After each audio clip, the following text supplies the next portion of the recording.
The Yu-Gi-Oh! Forbidden Limit list has existed for nearly 20 years at this point. We've had 57 changes to Forbidden Limited cards since then. But instead of going over every individual card, today we'll be going over the biggest reason why cards find themselves placed on the Forbidden Limited list by Konami and why they stay there. Our first reason at the number 10 spot is that some cards are just incredibly unusual and cause all sorts of rules and gameplay execution problems. This category of cards are just cards that exist far too early on in Yu-Gi-Oh! And, while sometimes powerful, really are just inherently problematic in ways that are both hard to fix and are just not worth having around in a legal card pool. The poster child for this is obviously Last Turn, a card with more ruling nightmares than you can really count, and had a powerful enough effect to actually be relevant and force people to actually consider how this card works. Another great example is Victory Dragon, a card that interacts with the game completely outside of the game by having it affect your next game, and win you the entire match if it deals lethal damage. While a lot of folks will bring up how pointless this card is because you can just concede before it connects with an attack, that's not necessarily true in every format. In the OCG, and oftentimes in the combined OCG and TCG Worlds format, it often requires a judge approval to forfeit a game, making a card like Victory Dragon go from a gimmick to a legitimate existential rulings nightmare about cards breaking the confines of a single game and stretching over into another game. There's an entire series of promo and prize cards with Victory Dragon's effect who aren't legal to play, showing how Konami just does not want that rulings nightmare hanging around in the game for real. Some cards just cause problems by resolving in a tournament. Self-Destruct Button and Fiber Jar found themselves banned for either literally or functionally creating more games than the usual 3 games to a match format. The complete opposite of Victory Dragon, but a huge issue nonetheless, because constant draws could leave a match without a winner when time is called all too frequently. Another early rulings problem that found its way to the limited list was Twin-Headed Behemoth. It had a once per duel effect but didn't name itself, meaning you had to track which behemoth had used its effect or not. Impossible if you happen to shuffle them all back into your deck. Konami used a limited list to make it so there was only ever one Twin-Hidden Behemoth legal. So if you use its effect, there would be no other behemoths to mix it up with, and you could know not to use its effect. While these last few cards aren't nearly powerful enough in the abstract to be banned, they're just too wonky and affect the game at a level above the regular game, and it's not worth the trouble of having them legal. These are the kinds of cards that are the least likely to ever come off the list without serious erratas, which you can see in the effect with Twin-Headed Behemoth's errata. There aren't a lot of them, but these rule-jumbling monstrosities have been a mainstay of the Forbidden Limited list for years. And while Konami usually does a good job of not having game-breaking rulings problems printed, these few cards will serve as a historical fixture on the list for years to come as a testament to Konami's earliest mistakes and how they used banning as a solution to it. And at number 9 on this list, we have consistency hits. One of the main functions of the Forbidden Limited list isn't always just to ban cards that are too powerful or too degenerate to remain in the game. Konami often uses the limited and semi-limited spots to rein in decks that are overperforming or just have been too good for too long. On the most recent list as of this recording, Konami hit the relatively new Purely archetype by limiting Purely Delicious Memory. While people were surprised at a deck that just so recently been released to the TCG getting a significant hint to arguably its best extender, Konami has never been afraid to use these minor hits to weaken, but not to completely destroy, current meta-relevant decks. Delicious Memory's effect isn't really powerful enough to warrant being limited to 1, but it is a very impactful hit on the deck's consistency. And most of the time when this happens, they will leave those cards limited for quite some time afterwards as a precaution. An example of that would be Salamangreat Gazelle. While Salamangreat was a great deck in TOS format, it wasn't significantly better than most of the decks around it. Though the rest of the TOS format's headline decks also receive their own hits, and many remain on the list to this day. For instance, Sky Striker Mobilize Engage has been bouncing up and down the Forbidden Limited list for years due to how powerful of a card it is. Though its strength in Sky Striker as a consistency piece isn't the only reason. Aside from Purely Delicious Memory, the other recent hits on the list to combatant meta strategies include the semi-limitation of Kashtira Unicorn, who serves as Kashtira's best starter thanks to its ability to search out Kashtira's incredibly powerful spells. Or Sprite Starter, who, despite Sprite's other hits on the ban list like Sprite Elf, is by far Sprite's most powerful engine card, and hard drawing it can really up the deck ceiling, as it can let Sprite Jet search Sprite Smashers instead of needing the Sprite Starter to continue their combos. Sometimes these hits can be a bit questionable though, as another new member on the semi-limited list is Runic Fountain. Fountain's ability to draw 3 cards in both players' turns is undeniably powerful, and the fact that it's not a hard once per turn meant that sometimes a Runic player could draw 6 on their own turn if they're cycled through enough Runic spells. But the semi-limitation was questionable, as Runic decks rarely played more than 2. And every single Runic quick play spell can search it out thanks to their ability to summon Hyujin the Runic Wings, who can search Runic Fountain, giving the deck upwards of 20 cards that can search Fountain. Still, when Konami sees a deck overperforming by their expectations, Their first act is almost always to run out a series of limitations and semi-limitations. Maybe the best example of this in practice is the Dragon Rulers, where Konami kept hitting cards around the Dragon Rulers like all the Baby Rulers and support cards like Super Rejuvenation to keep the Dragon Rulers decks alive but severely weaken its consistency. Though, in that case, it didn't work as they eventually had to limit and then ban the Dragon Rulers for continuing to dominate for too long. Despite overpowered cards receiving bans being the highlight of most of the Forbidden Limited list adjustments, the majority of Konami's changes historically to the list actually fall within this category where they're largely limiting and semi-limiting minor problems and banning support cards. Next up at number 8, we have searching for cards. Searching for cards out of the deck has been a mainstay of Yu-Gi-Oh! Ever since the Warrior Toolbox days as early as 2003 with reinforcements of the army, affectionately dubbed Rhoda by the community. This searched out tons of powerful utility monsters like Exiled Force to threats like Don Zaluk, and had such an impact on the game that basically any normal spell that can search a monster out of your deck often gets called a Rhoda. This kind of generic searching of one of the best creature types in the game earned Rhoda a long stay on the limited list, as even to this day, having multiple copies would make the limitation of powerful warriors like Armageddon Knight or Dark Grepher trivial if you had 3 Rhodas hanging around. This logic exists to fellow limited spells Set Rotation and Terraforming. While it took longer for their power to manifest thanks to field spells being absolutely trash for years, once good field spells started being a staple of archetypes with the advent of cards like Dragon Ravine, Union Hanger, Spiral Resort, and others, suddenly making all of these powerful cards go from 3 copies to functionally 6 with Terraforming and potentially 9 with Set Rotation was an issue. It's not just generic searchers that get limited either, as Dragonic Diagram, Infinity Arcfiend, and Gateway the 6 all received long-term limitations for a similar lack of hard once per turn searching despite being locked to their respective archetypes. Turns out, if your archetype has good cards to search, potentially unrestricted searchability is pretty great. But the real criminals of this list are the cards that search far too many cards for the health of the game or were too easily accessible. Zodiac Broadbull can only search 1 Beast Warrior, and while the effect was a soft once per turn, you usually only used it once a turn anyhow. The problem was twofold with Broadbull, as the card it searched was usually Zodiac Rat Pure, a limit and ban-worthy powerful card on its own right. On top of the fact that Broadbull was always easily accessible due to being in the extra deck and summonable off of any Zodiac normal summon thanks to Zodiac's incredible powerful cheating of the XC's summoning restrictions. Other bannable cards just search way too often. Spiral Master Plan, Eva, and Block Dragon are all very similar cards in that sense. Block Dragon was quite easy to summon and quite easy to search thanks to Gallant Granite, so its graveyard effect at 3 rock monsters was an absolutely broken amount of advantage once paired with good rock monsters in the Emancipators. Eva functioned similarly, enabling a mass searching of fairy cards over 2 turns when paired with Drytron and the Herald Ritual monsters, being able to search 4 total fairies over 2 turns to set up crazy amounts of negation. Unlike those two, Spiral Master Plan was limited to searching only her archetype cards in the Spiral missions with her on-field effect, and a Spiral Monster and Spiral Resort with her second Graveyard effect.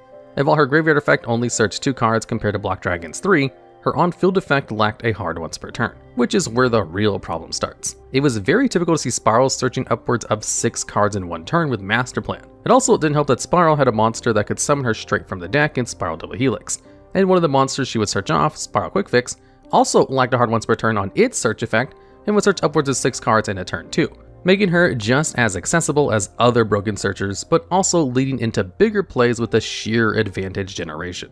Searching is a fundamental part of Yu-Gi-Oh, and basically every good deck these days searches out cards one way or another to be able to consistently implement their game plan. But some cards just do it a bit too well to stay off the forbidden and limited list. Next up at number 7, we have making tokens. Making tokens has been an important part of Yu-Gi-Oh ever since Scapegoat's printing, a card which has an entire format named after the pace of play that singular card sets up. And for a long time, Scapegoat was fine as a limited card, until the Synchro era came around. Synchro monsters were the first extra deck mechanic to really make use of tokens, loving that generic material creation.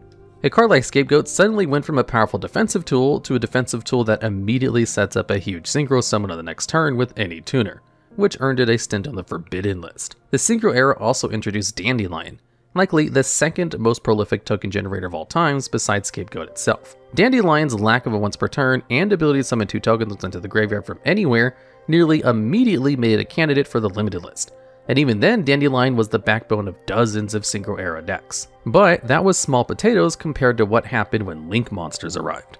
Link monsters suddenly turned any generic token creation into a swarm of crazy extra deck plays. Suddenly, Dandelion represented 2 Link materials, and a previously French card in Blackwing Go for the Vague Shadow became an immediate staple card in every deck that could Link summon, as its restrictions didn't affect Link summoning at all. While most Link monsters do prevent themselves from being summoned with tokens, either by explicitly excluding tokens or demanding monsters with effects or monsters with different names, the existence of cards like Link Karibo and Link Spider could transform most tokens into legitimate Link materials.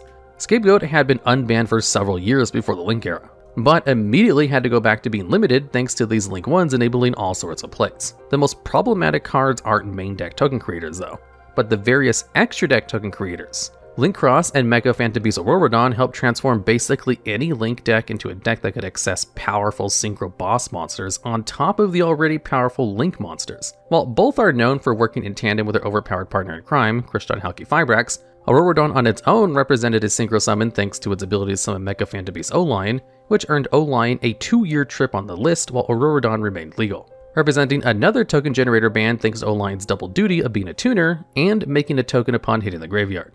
And the problem wasn't just with accessing Synchro summons either, as once the Link pool expanded to be powerful enough on its own, a card like number 42 Galaxy Tomahawk went from a completely forgettable monster to a Link material making catastrophe, representing up to 6 total material on summon now that Link monsters existed to actually do something with its previously board clogging effect. Similarly, thanks to Link monsters like Security Dragon, Acoustic Magician, and Fireball Dragon's ability to bounce monsters, Grinder Golem was maybe the worst offender in the OCG of token-based Link generation. It easily produced over 8 Link materials in any deck, but also had degenerate infinite loops with Fireball Dragon before its errata in combination with other engines like Brilliant Fusion. If not for the slower rollout of Link monsters compared to the OCG, TCG would have likely had to ban it immediately as well. And this card was basically unplayable before Link monsters existed. Even smaller token Link climbing engines like Sky Striker Mecha Hornet Drones combined with Sky Striker Ace Kagari for a mere 2 free Link materials was strong enough to get Hornet Drones limited ever since its release. While the speed of the game has allowed Scapegoat to come off because it at least has the same turn special summon restriction, and O-Lion ceased being a problem with Auroradon gone, all of these other generic token producers are unlikely to ever escape their vacation on the Forbidden Limitless so as long as Link summoning is still around.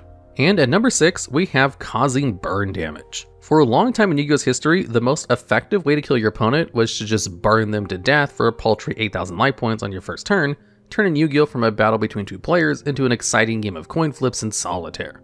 This trend dates back to one of Yu-Gi-Oh's most powerful and abusable monsters, Magical Scientist. This card's first greatest crime was pairing with Catapult Turtle and a ton of spells meant to get both of them on the field at the same time, like Last Will. The 2 on the board together represented 8,050 damage even back in the early 2000s, and was TCG's first consistent FTK strategy. This would be a huge part of what got Magical Scientist banned and got Catapult Turtle's effect in errata that give it a hard once per turn. That said, Magical Scientist is broken enough that, even without any burn style FTKs, it would always be bannable. There's plenty of other examples of burn enablers or just plain burn cards on the ban list.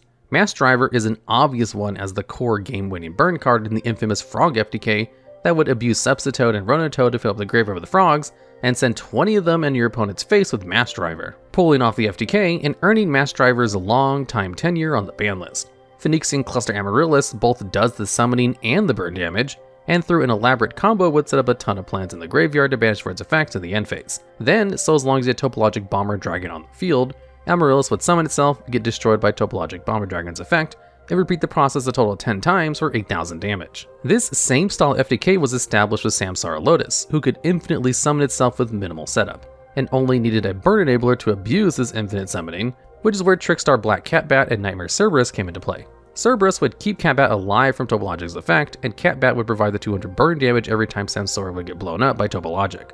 One of the most infamous banned burning baddies is Tempest Magician, who could burn a player for 500 damage for each spell counter on your field. Spell counter strategies were never good enough to enable this as anything but a gimmick game-closing finisher for over a decade, until Endymion Pendulum decks came around. This created an entire meta-relevant strategy around stacking tons of spell counters, turning Tempest Magician into an all-time busted FTK tool overnight, after a long time of being only occasionally playable. For some cards on this list, it's not even necessarily that they have effects that cause burn damage, but have the capability of copying a card that can burn. Lyreless Independent Nightingale is an infamous burn enabler whose effect is largely to blame for the banning of 2 cards, the Tyrant Neptune, and Supreme King Starving Venom Dragon. Nightingale's effect of burn based on its level is fairly innocuous with its own total of 1 stars. But when copied by higher level monsters who lack once per turns, suddenly that burn damage becomes a hyper consistent FTK. Even a card like Gem Knight Master Diamond is stuck in the limited list because it can copy its fellow archetype burn damage monster Gem Knight Lady Lapis Lazuli, and in multiples could copy the effect enough to FTK. The OCG has gone a step further, banning other burn cards that lack once per turns, like Candid Soldier and Amazoness Archer for their history of burn FTK strategies. Burn is largely a niche effect in most Yu-Gi-Oh strategies that can employ it, but the most powerful effects with the highest potential almost always lead to degenerate strategies that end games far too fast. These kinds of effects pop up here and there throughout Yu-Gi-Oh's history, and basically every time they become too good, something gets banned or limited to stop it. Next up at number 5 on this list, we have Hand Ripping. Hand Ripping is any effect that lets you strip a card out of your opponent's hand, whether it's banishing it, shuffling it back into the deck, or the most common option, playing discarding it from their hand. Hand Ripping was exceedingly common in the early stages of Yu-Gi-Oh! 3 of the core staple spells of the bygone DM era are Delinquent Duo, Confiscation, and Forceful Sentry, which all gave the first turn player an immense advantage. Delinquent Duo was a hard +1 in card advantage, often making it the best. But Forceful Sentry and Confiscation give you hand knowledge and let you avoid helping your opponent discard something that might be useful in the graveyard. Hand Control was even one of Yu-Gi-Oh's best early decks, revolving around cards like Down Zalug and Spirit Reaper to strip even more cards out of the hand, and even earn Spirit Reaper a decent stay in the limited list.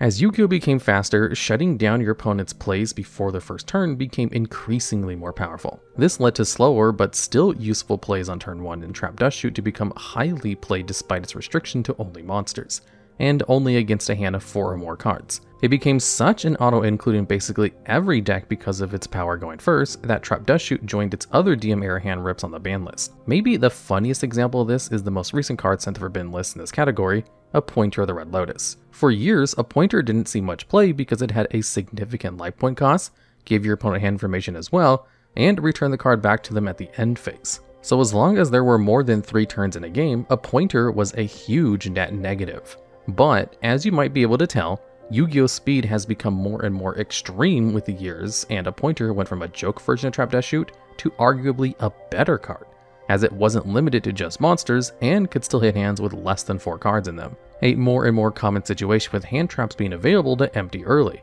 And that got Appointer a spot beside its spiritual predecessor in Trap Dust Shoot as one of the few banned normal trap cards. Similarly, Smoke Grenade of the Thief was an absolutely unplayable card for basically 17 years, being another DM era card that immediately became ban-worthy once it had a home thanks to Infernoble decks being able to loop it, and, well, the second a hand rip card becomes playable, it becomes problematic. Maybe the greatest example in history of the biggest problems with hand ripping is Topologic Gumblar Dragon. While most hand rip cards on this list usually only take 1 card out of the hand, Gumblar was well known in Link era of Yu-Gi-Oh! For ripping 4 or more cards before your opponent ever had a chance to do anything.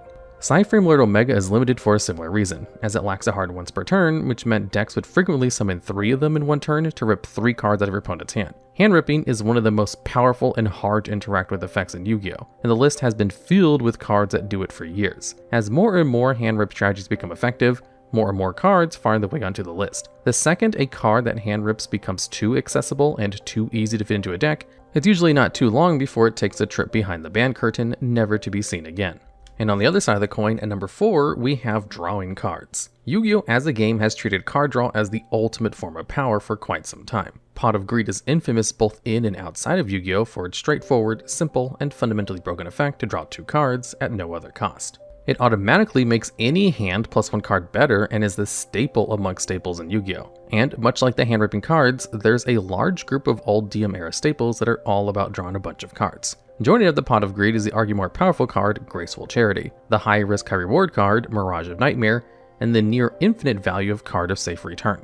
Pot of Greed and Graceful Charity were the true staples, with Pot of Greed's hard card advantage and Graceful Charity's ability to dig 1 card deeper and set up your graveyard. Mirage of Nightmare seemingly has a downside that makes it come out card neutral or even negative while getting to see more cards, but clever players quickly learned that any effect that could destroy Mirage of Nightmare before you had to pay the downside meant a potential draw 4. Even accounting for Nightmare and the card you destroy it with, that's still a +2 overall, making it potentially more powerful than Pot of Greed. Card to Safe Return was the late bloomer of the DM era draw machines, but its lack of a hard once per turn meant players could draw as many times as they could special summon from the graveyard. And before its ban, that was upwards of 5 to 6 cards a turn. And in modern Yu-Gi-Oh, you could basically draw your entire deck with this condition. One of the oddest things about Yu-Gi-Oh is how even cards like Upstart Goblin, Into the Void, and Chicken Game find themselves limited or banned, in the case of Chicken Game, as the card only draws 1 but with downsides. In the abstract, this means nothing. A 1-for-1 trade isn't usually problematic, but the overall effect to make your deck functionally smaller was the original reason for, say, Upstart Goblin being hit. A 37 card deck was that much more consistent than a 40 card deck that wasn't running 3 Upstart Goblins, and had to play 3 cards that were worse than their other 37, as some cards in the deck have to be the weakest. But a bigger problem is, if all 3 of these cards are unlimited, you can suddenly put together hyper-consistent decks. Playing 9 draw 1s even with downsides means any basic game-winning combo can be that much faster to find. Not to mention the inherent synergy and potential to draw your entire deck these cards famously had with World Magical Library, a card that is almost only ever seen in decks that need bans for its ability to draw too many cards, but has dodged the list so far. One Day Apiece is in a similar category to these other cards, and also limited to 1 for similar reasons. But its ability to blank out the battle phase and force your opponent to draw cards also earned it a place in very unusual deck out style FTK decks like the Gishki FTK that was forcing your opponent to draw cards to deck them out. Card of Demise is a great example of how, even with stacking tons of downsides on a card, drawing cards is just so good it's almost always worth it somewhere. The downsides of the card compared to most card draw spells are enormous, with locking out a special summon in the same turn and discarding your hand in the end phase being the most important ones. Most players want to draw more cards so they can dig to their special summon heavy combos after all. But it turns out, if you just play a lot of back row interactions, floodgate style monsters, or an entire archetype that only tribute summons and relies on back row like True Draco, then the +2 in card advantage was an enormous boon without any real drawback, since they would just play multiple tribute monsters and set the rest of their cards. Sky Striker Mobilize Engage has been on every part of the ban list at one point, and while it's currently semi-limited, it had once been banned because people would splash a mini Sky Striker engine with it, with Kagari and Mecha Hornet drones just to access Engage potential draw 1 alongside its search, giving every deck a potential pot of greed level card with few downsides. Drawing cards on your own turn isn't even everything, as the infamous Maxi turns any card draw from a consistency tool to a game-breaking advantage swing by drawing you an absurd number of cards to force your opponent to spend their turn without special summoning. Short of outright winning the game, drawing cards is perhaps the most powerful Yu-Gi-Oh mechanic that players are always trying to find ways to access. And whenever something is too good at drawing cards, you're almost always going to see it find its way somewhere on the list. Next up at number 3, we have dumping cards into the graveyard. While dumping cards into the grave might seem less powerful to just drawing cards or searching them, don't let that fool you. Ever since the earliest stages of the TCG, players have been using the graveyard as a resource thanks to recursion cards like Monster Reborn. And as time has gone on, more and more cards have been given graveyard effects. So while Foolish Burial might seem like an inherent -1 for costing you a card to send a monster to the graveyard, so many monsters have incredible graveyard effects that it's almost always as good as going equal or better. Foolish Burial is close in power level to one-off searchers like Reinforcements of the Army. Powerful for its generic nature, but not so powerful that having one in the format is going to cause too many problems, as it's not like you're guaranteed to draw it, so you can't build your deck around it. Foolish Burial is only really limited because, like Rhoda, it doesn't have a once per turn. The real problem with dumping cards to the graveyard is cards that let you choose what you're sending or effects that dump a ton of cards into the graveyard. Revolval Chain and Curious Lightsworn Dominion have taken up residence on the ban list for their capability to send anything, spell, trap, or monster, to the graveyard. Curious would often send incredibly powerful trap cards like Eradicator Epidemic Virus or Anti-Spell Fragrance to turn these effects into consistent strategies. Not to mention, Curious' secondary milling effect would often net you value in any deck that has graveyard synergies. Revolval Chain was famous for powering Infernity combos, and set up a special summon lock with Jin, Releaser Rituals, and Necrons. These abilities to send any card, as well as permanent availability by being in the extra deck, is what makes them far too powerful compared to something like Foolish Burial, which earned them a well-deserved spot on the Forbidden List. Perhaps the most broken card in this category are cards that send a bunch of cards to the graveyard. Painful Choice is perhaps the most well-known graveyard setup card ever, letting you bin 4 cards of your choice while still going card neutral in hand as your opponent gives you the worst option. A resolved Painful Choice was so powerful that even with the lower power card pool of the DM era, it was often going +2 or 3 in resolution thanks to cards like Sinister Serpent, or powerful recursion targets like Dark Magician of Chaos being in its piles.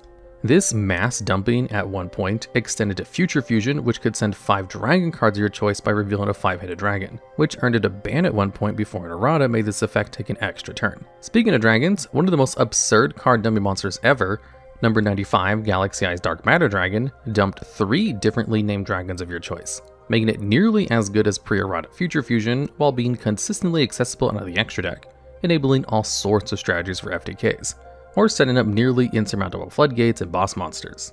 The most recent addition to this list, Chaos Ruler the Chaotic Magical Dragon, was terrorizing basically every format it was part of for years just for being easy to summon and binning 5 random cards off the top of your deck while being able to add one of them to the hand most of the time. The entire Tier Limits archetype floods the Ban Limited list in tandem with the Yugioh cards as an entire Tier 0 deck in recent memory, whose entire strategy revolved around dumping as many cards of the graveyard as you could and enabling powerful effects for your efforts, whether it was fusing with Tier Limit monsters or getting more meals or quick effect graveyard disruptions with the Yugiohs.